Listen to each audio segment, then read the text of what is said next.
Je suis du signe de la Balance, signe astrologique réputé pour sa quête de la paix, de l'harmonie et de l'équilibre. Cependant, pour ne pas trahir cette renommée et ce don inné, il m'a fallu apprendre à jongler avec le chaos et comprendre que l'équilibre ne se conjugue qu'avec le déséquilibre. Aussi, lorsque j'entends les personnes exprimer qu'elles doivent rester centrées à tout prix pour garder l'équilibre et que je les vois s'accrocher à des pratiques pour s'harmoniser à chaque instant, je me demande si elles sont bien conscientes que ce faisant, elles ne font que provoquer exactement l'inverse de ce qu'elles souhaitent.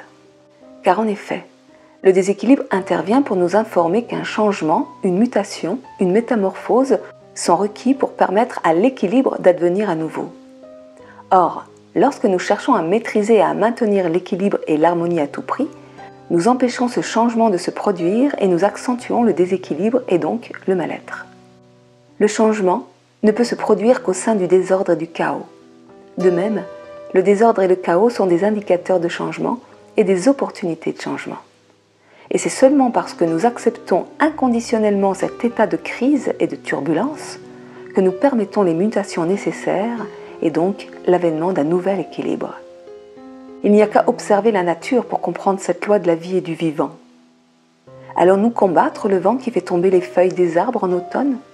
Non, nous nous réjouissons qu'elles tombent car elles viennent enrichir l'humus indispensable pour qu'au printemps naisse le renouveau. Ainsi, lorsque la vie vient nous secouer dans tous les sens, il n'y a rien d'autre à faire que de lui permettre de faire son œuvre et d'accueillir pleinement le chaos que cela provoque en nous. C'est-à-dire accepter de lâcher prise, de se sentir perdu, impuissant, en colère, triste, déprimé, angoissé, confus ou autre. Accepter les dépouillements nécessaires, laisser mourir l'ancien afin de laisser la place au renouveau et donc à l'action juste et à l'équilibre d'émerger par eux-mêmes de l'intérieur. Il ne faut pas oublier que le changement passe souvent par 3 grandes phases. La première est une phase de déni. C'est ridicule. Ensuite, une phase de résistance. Je ne vais pas laisser faire cela. Puis, une phase d'évidence. Pourquoi n'y ai-je pas pensé plus tôt? Donc c'est un peu ça l'idée. Permettre à l'évidence de se mettre en place dans notre vie. Si ce processus de transmutation n'a rien de confortable, car il nous oblige à traverser nos tempêtes émotionnelles, il est le plus puissant, le plus cohérent et le plus durable. A contrario, si nous résistons au chaos, si nous cherchons à maintenir l'équilibre à tout prix en faisant appel à des béquilles illusoires afin de maintenir nos feuilles mortes sur l'arbre, alors la vie risque de nous secouer encore un peu plus fort afin de les faire tomber malgré nous.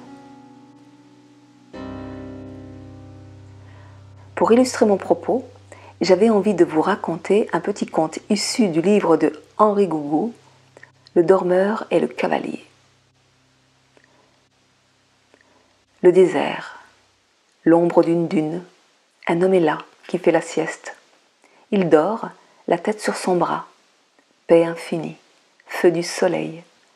Un petit serpent sort du sable. Il escalade l'endormi, se glisse le long de son cou, s'enfonce dans sa bouche ouverte. L'homme sursaute, il se redresse, exorbité, les poings au col. Quelque chose remue dans sa gorge. Il étouffe, il veut tousser, il ne peut pas. Le voilà qui se prend d'effroi. Un cavalier vient droit sur lui. L'affolé tente de crier. Tout son être appelle au secours, mais il ne peut faire mieux qu'un signe. Il râle comme un moribond, à genoux, courbé, suppliant. Le cavalier bondit à terre, s'approche, sa cravache au poing et sans le moindre mot, le fouette et l'accable de coups de pied, l'empoigne, le gifle, le jette. L'autre veut fuir, il tombe, éructe, se prend de terribles nausées et vomit enfin le serpenteau. Il reprend vie, à 4 pattes, sort peu à peu de son brouillard. Quel est ce fou furieux, se dit-il, ce brigand, cet abominable voyou qui m'est tombé dessus comme un chien enragé? Est-il encore là? Va-t-il m'assassiner? L'homme lève le front, regarde de côté. L'étrange cavalier est remonté en selle. Il l'éperonne sa monture et il s'en va sans le moindre mot. L'autre, le regardant s'éloigner au galop, comprend alors que l'inconnu vient de le sauver de la mort. Le rosser sans perdre un instant en jérémiade inutile était le seul moyen de révulser son corps et de le délivrer du mal qui l'étouffait.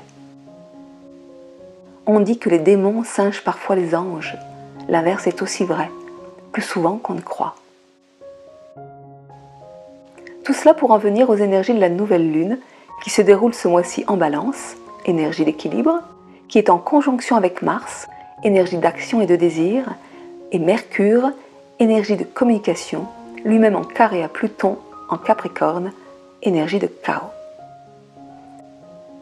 Laisse ton véritable désir émerger de l'intérieur.